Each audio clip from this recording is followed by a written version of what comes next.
지방으로 모든 내치에 대한 권한을 위임하는 그런 그 큰 틀에서의 국가 대개조를 대통령실, 국회, 대법원, 대검의 세종시 이장을 강력하게 주장합니다.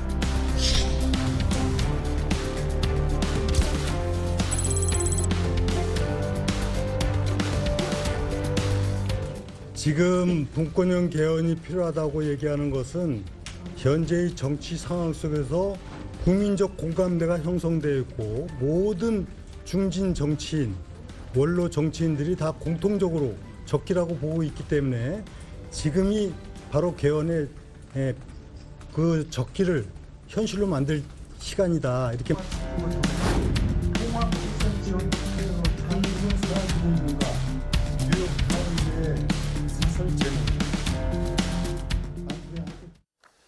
윤석열 대통령 탄핵 여부 결정을 앞둔 상황에서 개헌 논의가 급물살을 타고 있습니다. 특히 대한민국 시도지사 협의회에선 중앙에 집중된 권력을 지방으로 분산시키자는 지방 분권형 개헌을 주장하고 나섰습니다. 지방 분권형 개헌이 뭔지, 또 이게 또 왜 필요한 건지 직접 들어보겠습니다. 대한민국 시도지사 협의회 회장인 유정복 인천광역시장 모셨습니다. 시장님 어서 오세요. 네, 안녕하세요. 네, 뭐 미리 계획하고 모신 건 아닌데 오늘 공교롭게도 오전에 헌법재판소에서 감사원장과 이 검사 3명에 대한 탄핵 기각 결정이 나지 않았습니까? 네. 인천에 가 계셔서 그렇지 여권의 중진 정치인이신데 여기에 대한 논평 좀 한마디 듣고 가겠습니다. 네, 지금 국회에서 그야말로 탄핵을 남발하고 있지 않습니까?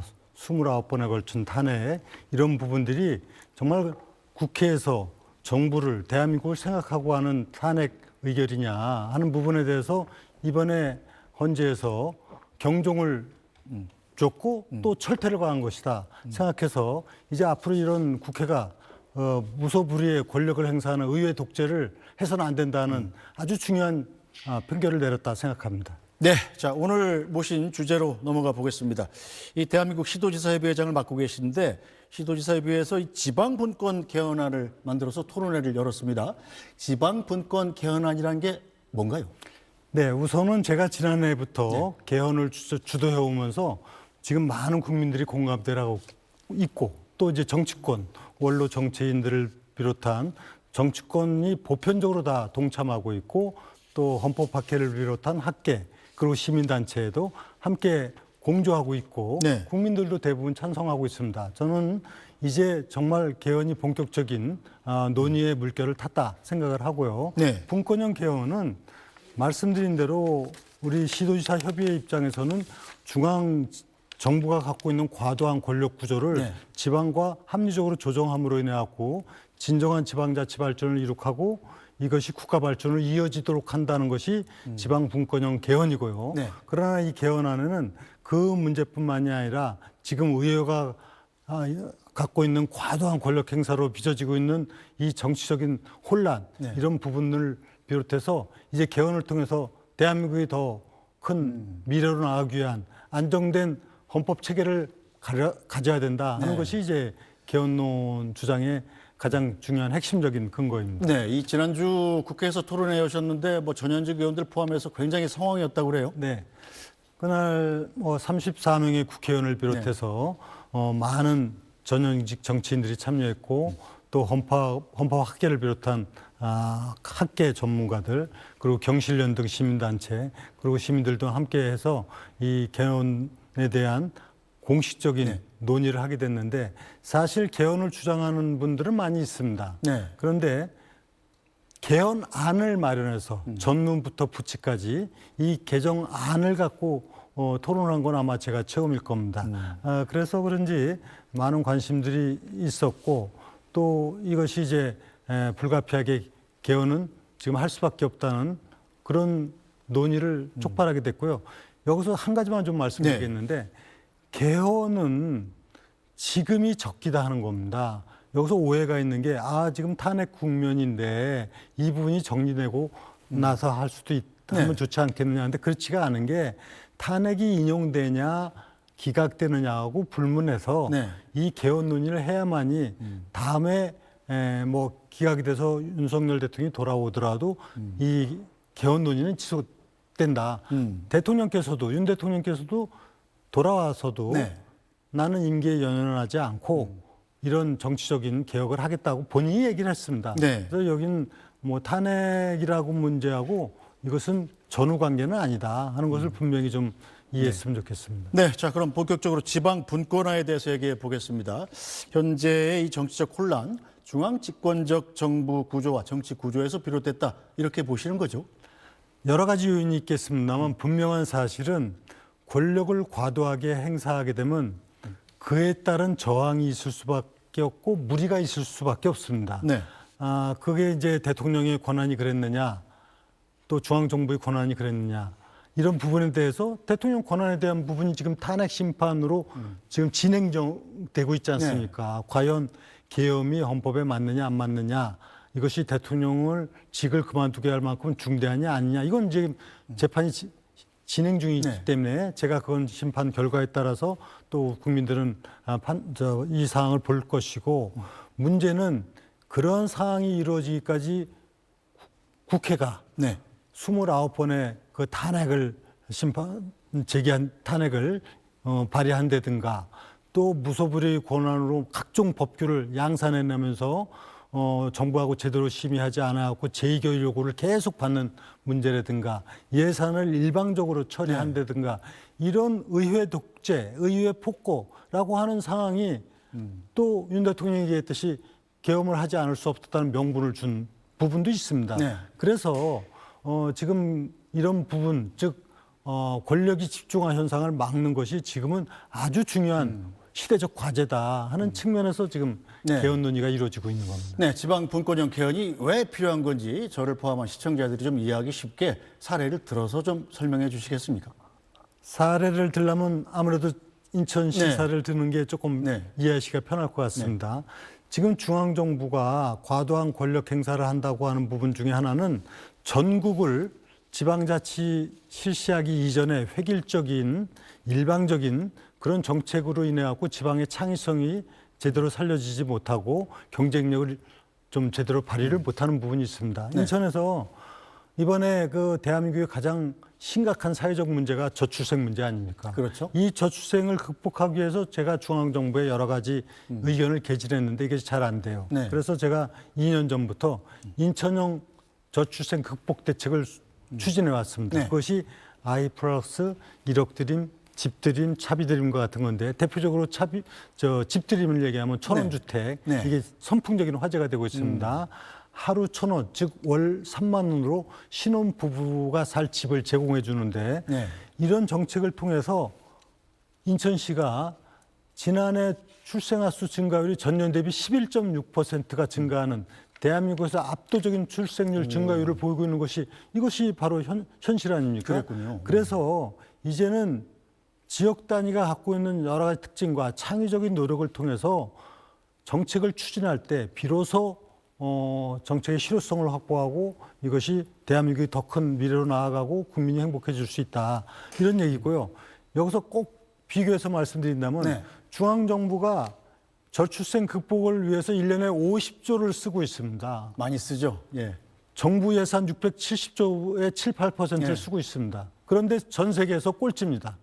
그러나 인천은 이 여러 가지 정책을 하는데 들어가는 추가적인 비용이 700억 정도인데 이것은 인천 15조 예산의 0.5%도 되지 않습니다. 상대적으로 적은 비용으로 훨씬 효과가 크다는 말씀이시죠. 천원주택 36억으로 이와 같은 놀라운 체감 정책을 하고 있거든요. 그래서 이제는 분권형 개헌을 통해 갖고 지방의 창의적인 역량을 고도로 발휘하도록 그것이 어떤 자치권을 제대로 확보하도록 하는 것이 바로 분권형 개헌의 핵심적인 내용을 예로서 설명드린 겁니다.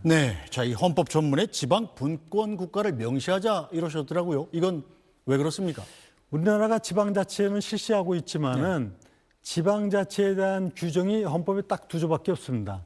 그리고 지방자치단체장, 지도지사, 시장군수, 구청장은 선거해야 된다, 이 조항조차도 없습니다. 이렇게 미약한 헌법이 있기 때문에 지방자치가 제대로 추진이 안 되고 있기 때문에 헌법 전문에도 분권형 국가를 지향한다는 대원칙 하에서 그다음에 지방자치를 제대로 하기 위한 자치 조직권, 인사권, 재정권, 이런 입법권, 이런 거를 담아내야만이 실질적인 지방자치가 이루어진다 하는 측면에서 분권형 내용을 담은 각종 내용을 이번에 개정안에 마련을 한 것입니다. 네, 저 개헌안에 국회를 상하 양원제로 가고 또 선거구제도 중대 선거구도 도입하자 이런 주장을 하셨더군요. 각각의 장단점이 있지 않겠습니까? 그렇습니다. 장단점이 있는데요.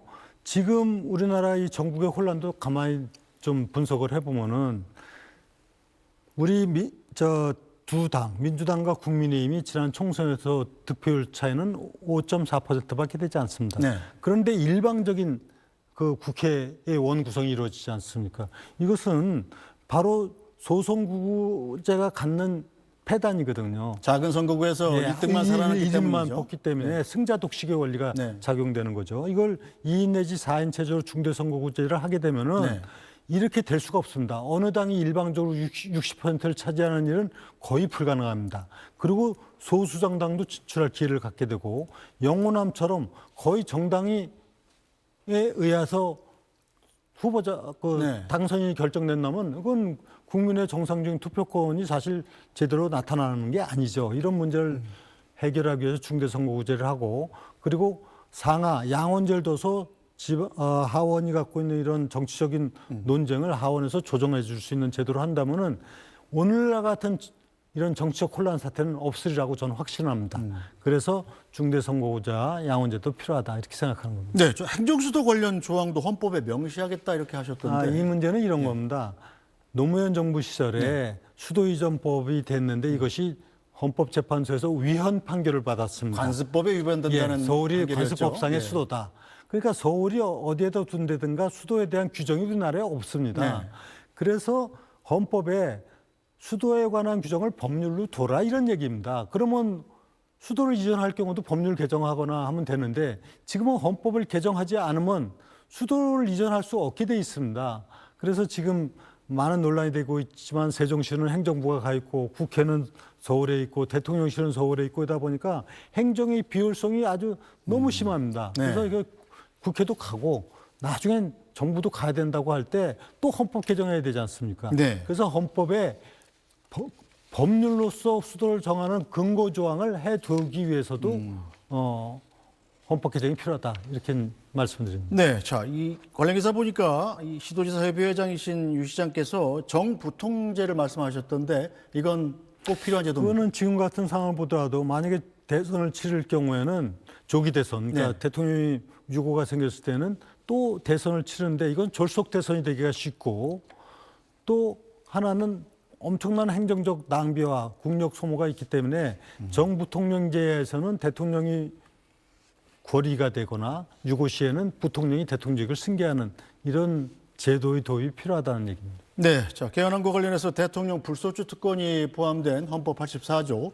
또 그리고 중앙선거관리위원회 관련은 좀 진통도 있는 것 같던데요. 내가 다른 분권형 개정안에 대해서는 뭐 시도지사들도 별로 이론이 네. 없었는데 이 문제를 이야기하니까 민주당 소속 시도지사들이 이거에 대해서 뭐 이견, 네. 즉 동의하지 않는다는 얘기를 한 부분이 있습니다. 네. 내용은 현행 헌법 제84조에는 대통령은 내란 또는 외환의 범죄를 제외하고는 소추되지 아니한다. 네, 재임 중 형사상 소추되지 아니한다. 네. 그럼 형사상 기소되거나 재판받지 않는 게 재임 중에 생긴 형사 사건에 한하느냐, 네. 재임 전에 있었던 일도 포함되느냐 이거에 대한 명시적 규정이 없기 때문에 명백하게 헌법에 규정을 하면은 이거에 대한 논란을 없애지 않습니까? 이것이 법의 안정성 아닙니까? 네. 그랬더니 이렇게 되면은 이재명 대표가 그 해당이 된다 재판을 네. 받고 있기 때문에 그래서 그렇다면 이건 국민에게 판단하도록 네. 정치권에서 논의하자.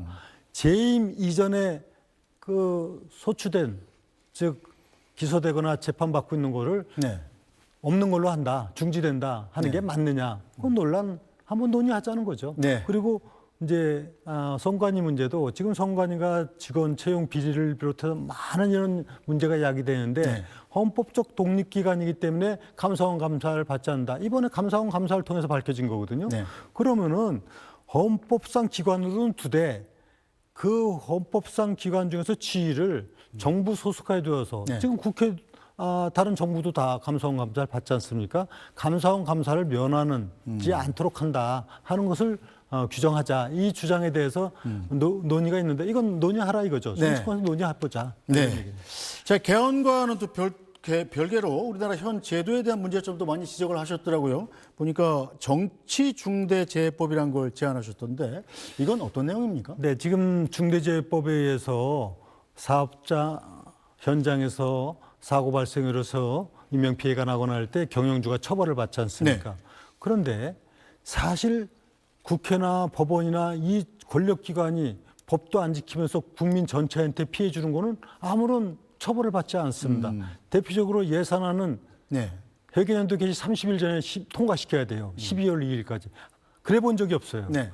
국회가 특히 이런 법도 안 지키고 사법부는 선거법 위반에 대한 재판은 633, 1심 6개월, 2심 3개월, 3심 3개월로 반드시 해야 된다. 이렇게 돼 있어요, 법에. 근데 반드시를 해야 된다고 했음에도 불구하고 재판 안 하지 않습니까? 지금 이재명 대표에 대한 공직선거법 위반도 지금 633 지키고 있습니까? 네. 1심한 게 지난해 11월 15일이면 벌써 지났어요. 네. 그러니까 이게 법도 안 지키니까 법도 안 지키는 국회와 사법부를 두고 어떻게 국민에게 법을 지키라고 강요를 합니까? 그래서 법도 안 지키는 권력기관에 대해서 국민적 피해가 오는 거기 때문에 이것은 정치중대재해법을 제정해서 네. 처벌해야 된다. 즉 법을 안 지킴으로 해서 국회의장이 됐든 상임위원장이 됐든 법원장이 됐든 네. 그러면 안 지킬 수 있겠습니까? 네. 정치중대재해법 제정 필요합니다. 필요해 보이는군요. 네. 자, 기획재정부와 행정안전부에 대한 해체 수준의 개혁도 주장하셨던데, 아니 행정안전부 장관도 하셨었잖아요. 제가 그 행안부 직원들한테 장관 한 얼마나 사람으로서 어떡하지? 이런 얘기를 하니까 예. 좀 깜짝 놀라는 예. 분들이 있어요. 그 부처들이 대한민국 오늘을 만드는데 1등 공신 역할을 해온 거 사실입니다. 근데 시대가 바뀌었습니다. 이제는 과거의 권한 행사를 하기 위해서 소위 말하면 재원을 나눠준 보조금 교부세, 그다음에 인사 조직 뭐 이런 문제를 갖고 부처의 기능을 하는 데는 한계 왔다. 네. 이제는 그런 기능이 아닌 미래를 준비하는 부처로 탈바꿈해야 된다. 그래서 뭐 가칭 네. 미래전략부와 같은 새로운 미래를 설계하는 대로 부처가 중심이 돼야지 지금처럼 국민을 간섭하고 규제하고 그다음에 권한을 행사하는 부처로서는 이제 소명을 다했다. 그래서 제가 정부의 2개 부처를 장관을 한 사람이 이런 얘기를 할 때는 네. 제 경험의 법칙에서 나오는 겁니다. 이제는 해체 수준의 전면적인 행정 개편이 필요하다. 이렇게 주장하는 겁니다. 네. 자, 그런데 이 지방 분권화를 하려면 사실은 돈이 중요하지 않습니까? 네. 재정 자립도가 상당히 높아야 정책 추진이 원활하게 되는 건 뭐 당연한 일인데 그렇습니다. 문제는 지자체별로 재정 자립도가 다 다르다는 것 아니에요? 그렇습니다. 그건 어떻게 해결해야 될까요? 재정 문제는 두 가지입니다. 하나는 재정 확충의 문제고 두 번째는 재정 규정의 문제입니다. 지금 편성호 앵커께서 말씀은 균형 문제인데 네. 이거는 근본적으로 따지면은 세원이 불균형하기 때문에 즉 세원 편제로 인한 거기 때문에 이걸 해결하는 건 매우 지난한 어려움이 있습니다. 네. 이 문제 해결은 균형 발전을 통해서 세원이 골고루 될 때 바로 국세를 지방세로 이양해서 문제를 해결할 수 있습니다. 그러나 지금 상황에서도 이거는 깊은 연구를 통해서 지방의 자주재원이 확보될 수 있도록 하는 방법은 어느 정도는 할 수 있습니다. 저는 과거에 이 재정 문제를 많이 다뤄온 사람인데 네. 이것이 교부세 제도의 문제라든가 보조금 제도를 혁신적으로 개편을 하는 겁니다. 지금처럼 출생정책의 문제가 산발적 보조금을 하니까 산발적 보조금 체제가 갖는 문제점입니다. 이걸 통합보조금 체제로 바꾸면은 이런 문제도 해결을 할 수 있고 네. 또 자주재원 기능을 확대시켜 나가기 위해서는 교부세 제도의 개편 이런 부분이 필요하다는 말씀을 드립니다. 네, 뭐 결국은 제도가 아무리 좋더라도 정책을 집행하는 사람의 문제가 큰데 지금 현재의 난관을 극복하고 또 미래를 이끌 지도자의 덕목 가장 중요한 게 뭐라고 생각하십니까? 네, 우선은 뭐 국가를 이끌어 가려면 능력이 있어야 되겠죠. 네. 국가 경영 능력, 그건 다양한 경험이든 아니면 이에 대한 깊은 이해도를 바탕으로 한 능력이 있어야 되고 이것은 또 하나 문제가는 또 도덕성의 문제, 자질의 문제. 왜냐하면 국민의 신뢰를 받지 않고 이 국정 안정을 기해 나갈 수가 없죠. 그리고 지금 저는 이 시대에 정말 필요한 거는 국민을 통합할 수 있는 대한민국 통합의 능력이라고 봅니다. 왜냐하면 지금 정말 얼마나 국론이 분열되고 국민이 갈등과 또 분열상에서 힘들어합니까? 이 분열의 정치를 끝낼 수 있는 통합의 리더십이 지금 이 시대는 정말 필요하다. 이렇게 생각을 합니다. 네, 이 어쩐지 유정복 시장님 본인을 얘기하는 것 같기도 한데 혹시나 뭐 이게 전제가 있습니다만 헌법재판소가 윤석열 대통령의 탄핵을 인용한다든지 해서 조기 대선이 치러진다면 여권의 대선 후보로 직접 나서실 의향도 있는 겁니까? 지금 편성호 앵커께서도 말씀하셨다시피 전제를 말씀하셨잖아요. 지금 대통령이 엄연히 계시고 예. 또 탄핵이 아직 최종적으로 심판이 되지 않은 상황에서 뭐 이렇게 하겠다 저렇게 하겠다는 거는 사실은 경우가 좀 안 맞는 것 같습니다. 다만 어떤 경우에도 제가 살아온 그 과정 속에서 이제 정치인으로서의 책임을 다하는 이런 마음을 갖고 오늘의 상황을 지금 보고 있고 제가 책임을 다해서 국민이 행복하고 나라가 제대로 된다면 그런 부분에서 책임을 피해가지 않겠다 이렇게 말씀드리겠습니다. 알겠습니다. 무슨 뜻인지 알 것 같군요. 자, 유정복 인천시장 말씀은 여기까지 듣겠습니다. 고맙습니다. 네. 네, 오늘 뉴스 브리핑은 여기서 모두 마치겠습니다. 저희는 내일 다시 찾아뵙겠습니다. 고맙습니다.